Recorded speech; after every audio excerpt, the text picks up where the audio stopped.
Welcome students, आज हम Maharashtra board के 5th स्टैंडर्ड का मैथ्स का फर्स्ट चैप्टर स्टार्ट करने जा रहे हैं। उस चैप्टर का नाम है Roman numbers. You are very familiar with Roman numbers. आपको रोमन नंबर्स पता है, फिर भी रोमन नंबर्स को कैसे बनाया जाता है, ओके, इसके बारे में हम आज जानेंगे। रोमन नंबर्स होते क्या है। अब ये रोमन जो है वो रोमन वर्ड क्यों इस्तेमाल हो रहा है इन नंबर्स को, क्योंकि ये ओल्ड टाइम में यूरोप के अंदर, रोम सिटी के अंदर ये नंबर्स का इस्तेमाल होता था, इसलिए इसको रोमन नंबर्स बोलते हैं। तो रोमन नंबर्स बनाने के लिए कुछ रूल्स है। There are 4 rules to create a Roman numbers. मतलब रोमन नंबर्स को हमें अगर क्रिएट करना है, बनाना है, तो सर्टेन रूल्स को फॉलो करते हुए रोमन नंबर्स को बनाया जाता है। तो चलिए स्टार्ट करते हैं हमारा चैप्टर रोमन नंबर्स। तो यहाँ पर 4 रूल्स मैंने लिख दिए हैं। उन रूल्स को 1 बाय 1 हम एक्सप्लेन करेंगे और जानेंगे रूल्स को। तो जैसे कि रोमन नंबर्स के मेन जो सिंबल्स है वो ओनली 3 सिंबल्स है। जैसे आई, ये जो आई होता है फॉर 1, ओके, और वी जो होता है 5 के लिए, और जो x बताया जाता है वो 10 के लिए। ये जो 3 सिंबल है, ये 3 सिंबल से ही मैक्सिमम रोमन नंबर्स बनते हैं, ओके। 49 तक रोमन नंबर्स जो है इसी सिंबल से बनते हैं, I, V और X।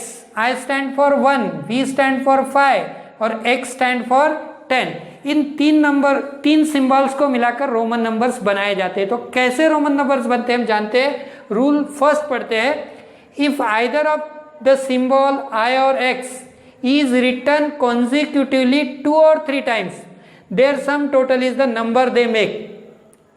अगर हम I और X को कॉन्जिक्यूटिवली, एक के बाद एक, 2 या 3 बार लिखते हैं तो उससे जो नंबर बनता है उसका सम होता है। जैसे कि एग्जांपल दिया है यहाँ पर, 2 बार आई लिखा यानी आई स्टैंड्स फॉर 1, यानी इस 1 का सम हो जाएगा, प्लस हो जाएगा, 1 + 1 2।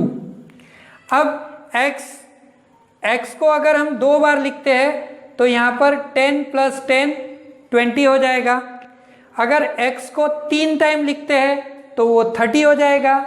और यहाँ पर आई ट्रिपल टाइम लिखते हैं तो उसका एडिशन हो जाएगा 3। तो it is our the first rule. ये हमारा फर्स्ट रूल है।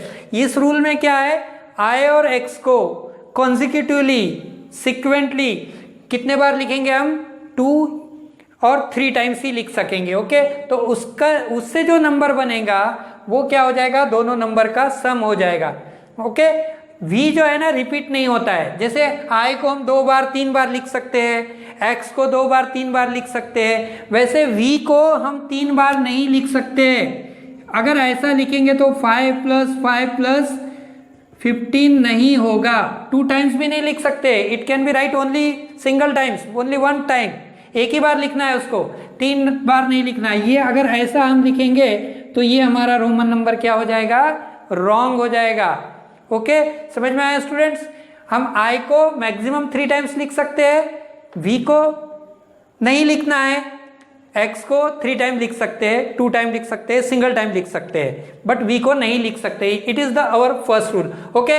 अब चलिए चलते हैं second rule. The symbol I और X can be repeated consecutively for maximum of 3 times. अब I और X ये जो सिंबल है इसको हम ज़्यादा से ज़्यादा 3 बार लिख सकते हैं, 3 से ज़्यादा नहीं लिख सकते हैं। अगर मान लो ये x 3 बार लिखा तो ये तो हो जाएगा 10 + 10 + 10 30 हो जाएगा। अब इसको 4 बार लिख के 40 नहीं लिख सकते हम, 10 + 10 + 10 + 10, यानी ये 40 नहीं होगा। It is also wrong. ऐसा लिखना भी गलत होगा रोमन नंबर्स में। मैक्सिमम टाइम सेकेंड रूल में क्या बताया है कि I और X को ज़्यादा से ज़्यादा हम 3 टाइम ही लिख सकते हैं, I को 4 टाइम्स भी नहीं लिख सकते। ऐसा ये I ऐसा 4 टाइम्स भी नहीं लिख सकते, ये 4 नहीं होगा। इट इज़ ऑल्सो रॉन्ग, ये भी रॉन्ग होगा।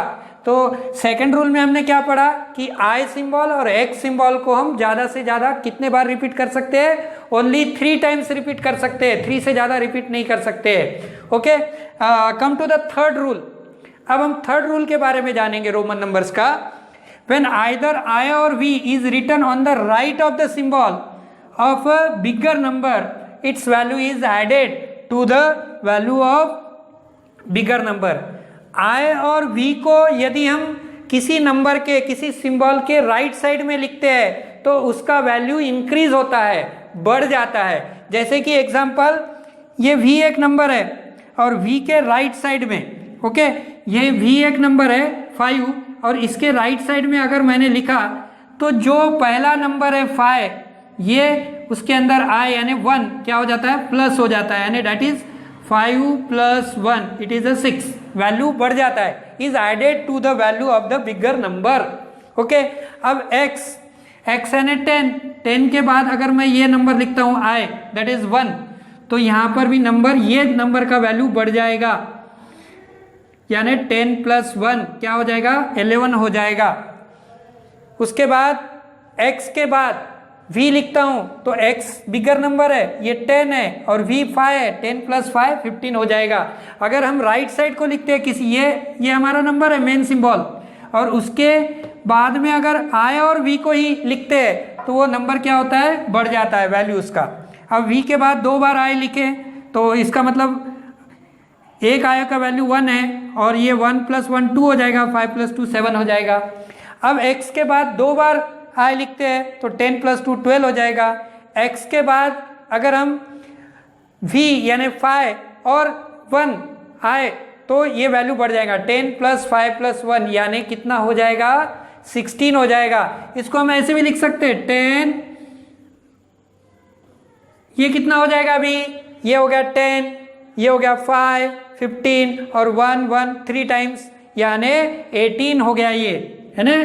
राइट साइड में अगर लिखते हैं तो क्या हो रहा है? रूल थर्ड के हिसाब से वैल्यू बढ़ रहा है। जो ओरिजिनल नंबर के राइट साइड में जो भी नंबर लिख रहे हैं, इस वजह से इसका वैल्यू बढ़ जा रहा है, ऐड हो जा रहा है। ओके, तो यहाँ तक रूल थर्ड आपको समझ में आ गया। अब चलिए रूल फोर्थ को हम समझते हैं। When I is written on the left of the, यहाँ राइट की बात किए थे हमने, राइट साइड में अगर लिखते हैं तो जो मेन नंबर है रोमन नंबर सिंबल, उसका वैल्यू क्या हो रहा? ऐड हो रहा, इंक्रीज हो रहा। अब अगर हम लेफ्ट साइड में लिखते हैं उसके, ओके, अब अगर हम वैल्यूज को किधर लिखते हैं? लेफ्ट साइड में लिखते हैं तो वैल्यूज क्या हो जाएगा? Value is subtracted the value of v or x. The symbol I is not written more than once before v or x. अब फोर्थ रूल को जरा ध्यान से समझते हैं। When I is written on the left side of v or x, हमारा जो symbol है v और x के, जैसे कि ये v है, इसके लेफ्ट में लिखने की बात चल रही है हमारी ये रूल में। लेफ्ट में लिखते हैं तो ये जो मेन सिंबल है v, इसमें से ये वैल्यू क्या हो जाएगा? सब्ट्रैक्ट हो जाएगा। यानी v में से अगर हम i को सब्ट्रैक्ट करते हैं दैट इज v यानी 5 और ये 1 सब्ट्रैक्ट होता है तो यहाँ वैल्यू हो जाएगा 4, मतलब कम हो जाएगा, वैल्यू सब्ट्रैक्ट हो जाएगा। ओके, और यहाँ वैल्यू क्या हो रहा था? राइट साइड में लिखते तो ऐड हो रहा था, लेफ्ट में लिख रहे तो सब्ट्रैक्ट हो रहा। जैसे अब x है, x यानी 10, उसमें से अगर हम i को सब्ट्रैक्ट करते हैं तो 10 में से 1 क्या हो जाएगा? सब्ट्रैक्ट हो जाएगा और वैल्यू क्या आ जाएगा? हमारा 9 आ जाएगा। ओके, तो और क्या बताया ये रूल में? और एक रूल है इसमें, symbol I is not written more than once before v और x। अब और एक बात याद रखना है कि ये जो I हम लिख रहे हैं, ये एक से ज्यादा मोर देन वंस नहीं लिख सकते हम उसको। ये I को ऐसा नहीं लिख सकेंगे हमको अगर इसका वैल्यू डिक्रीज करना था 2 बार I नहीं लिख सकते हम इधर लेफ्ट में, भले ही राइट में लिख सकते हैं 2 बार, बट लेफ्ट में v के और x के इधर 2 बार वैल्यू नहीं लिख सकते। ये हमारा आंसर रॉन्ग जाएगा। तो ओके, तो इस तरह से हमने आज रोमन नंबर्स को लिखने का तरीका जाना, किस तरह से रोमन नंबर आसानी से हम लिख सकते हैं। जैसे मेन सिंबल हमारे I, V और X, ये 3 सिंबल से हमारे 10 तक नंबर्स बनते हैं रोमन नंबर्स। ओके, तो तो यहाँ पर फिर से एक बार ये 1 हो जाएगा और v 5 हो जाएगा और x जो है वो हमारा 10 हो जाएगा। तो इस तरह से हम 4 रूल्स को फॉलो करेंगे तो हम आसानी से रोमन नंबर्स लिख सकेंगे। और ये तो 10 हो गया, इसके आगे अगर हम यल लिखते हैं तो यल स्टैंड्स फॉर 50 हो जाएगा। Okay, L stands for 50। और अगर हम यल के बाद अगर हम डी लिखते हैं तो डी के पहले सी लिखते हैं तो सी हो जाएगा 100 और यम लिखते हैं तो ये हो जाएगा 500। ओके, और इस तरह से हम डी यम जो है ना 1000 के लिए आएगा और उसके पहले यहाँ पर हम अगर डी लिखते हैं तो ये हो जाएगा 500। तो आप 5th क्लास के स्टूडेंट हो तो आपको मिनिमम 100 तक के नंबर्स आपको बनाते आना चाहिए। तो इस तरह से I stands for 1, V stands for 5, X stands for 10, L stands for 50 और C अगर लिखना है तो 100 लिखेंगे, C के लिए 100 है और 500 के लिए D है और 1000 यदि हमको लिखना है तो वो हमारा नंबर हो जाएगा यम। ओके, तो इस तरह से और आगे के वीडियो में हम इन नंबर्स को कैसे बनाना है, प्रैक्टिस सेट जो हमारे फर्स्ट एक्सरसाइज का जो प्रैक्टिस सेट है उसमें हम आगे के नंबर्स कैसे बनाते हैं उसके बारे में अधिक जानेंगे। उम्मीद करता हूँ कि आपको ये जो रोमन नंबर्स के रूल्स है वो समझ में आ गए होंगे और उसके लिए बहुत बहुत थैंक्स। ओके।